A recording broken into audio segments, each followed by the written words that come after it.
We'll just keep going. And number 5, the Lookout, in my opinion, one of the best tee shots on the golf course.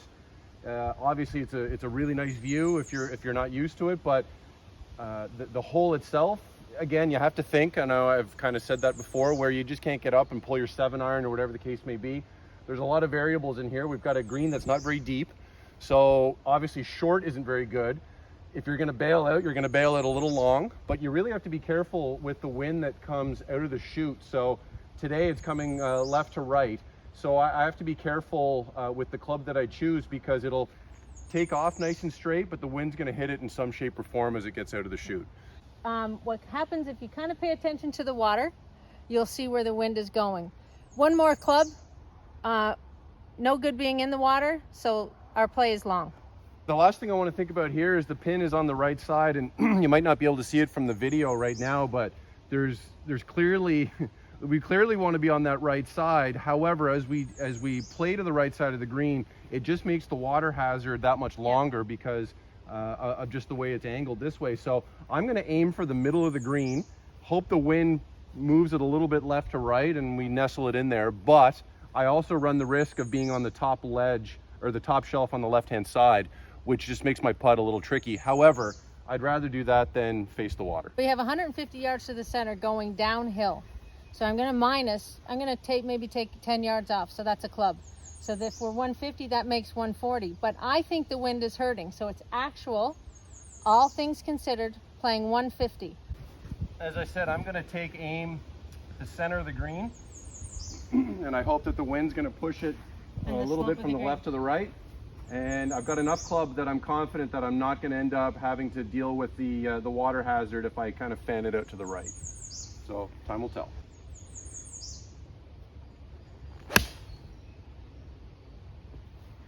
It's here on the Lookout, number 5. I've moved down to the blue tee, which I just shot the laser. The pin is in the front, and it's 122 to the hole.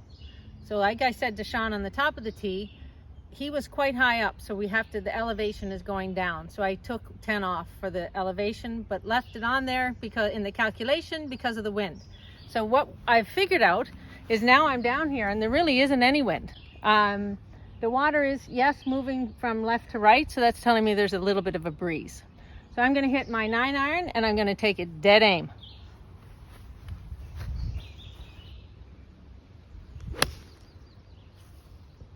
Perfectly played. The wind took it just a little bit and it took the slope. I know Lorie was calling that shot and that's why she's a tour player, but that was just about as good as it can get. We were just casually talking about how it's a nice hole, and it is. It's visually a really, really wonderful hole at the golf course, but for a lot of golfers, water can be intimidating. And the thing to remember with this is that if you are a little bit nervous about the water, there's nothing wrong with going a little long. We just talked about that on the other tee deck that we just played from. So if you're a little bit nervous about the water, pick a club that you feel confident that you'll get over. Maybe you're going to go over the green, and that's better than being in the water. So it's okay to play a little bit long. Just have a club in your hand that you feel confident with. So the 7th hole, Hunter's Spring, may drive some people crazy because there's water that goes straight down the middle.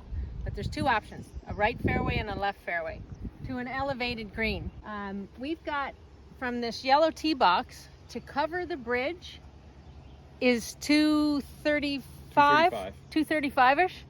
So my play from the forward tee would always be down the right. Last year I would play up the left side religiously because it was a shorter distance to get to the left side, and again it was usually a short iron in. However, now that it's opened up on the right side, my preference is to go up the right because I like hitting into the green from the right side more than I do on the left. And again, I don't know if the camera will pick this up, but you can certainly see that there's some overhanging branches on the left-hand side. So if you get too far left, you have no shot into the green. So you might as well take your medicine and go up the right side. Sure, there's a penalty possibly there, but I'd rather take a drop on the right side than be cut out on the left. I'm going to play from the blue markers, which is about the middle of the 3rd deck on this hole. And my line is going to be, I'm going to hit driver, and I'm going to take it down the right side and let it work its way to the creek. Right, so normally I'd hit a 3-wood, because as Lorie mentioned, it's only about 235 to carry the bridge, but the wind, I'm a little into the wind, and I'm worried about it kind of shooting up into the air a little bit. So I'm going to pick a target up the right-hand side, and I feel like with driver, I'll have definitely enough to give myself an opportunity on the right to hit in on a better angle. So we'll see what happens. So here we are in the middle of the fairway, or down the right side. Not a bad tee shot. I've opened up the green, but we've got a couple things going on here. As you can see, we have an elevated green. This green also slopes back to front, so down the hill towards the water, and can be known as a tricky green to putt, especially downhill. My strategy is I don't mind being past the pin. I think that's better for me, but for most, maybe you would say stay below the hole. So my goal is to hit the green. I'm going to go with a trusty hybrid, which normally I can hit maximum probably 175. So I need 65 in it, so I'll just grip it down and let's see how we do. That was fun.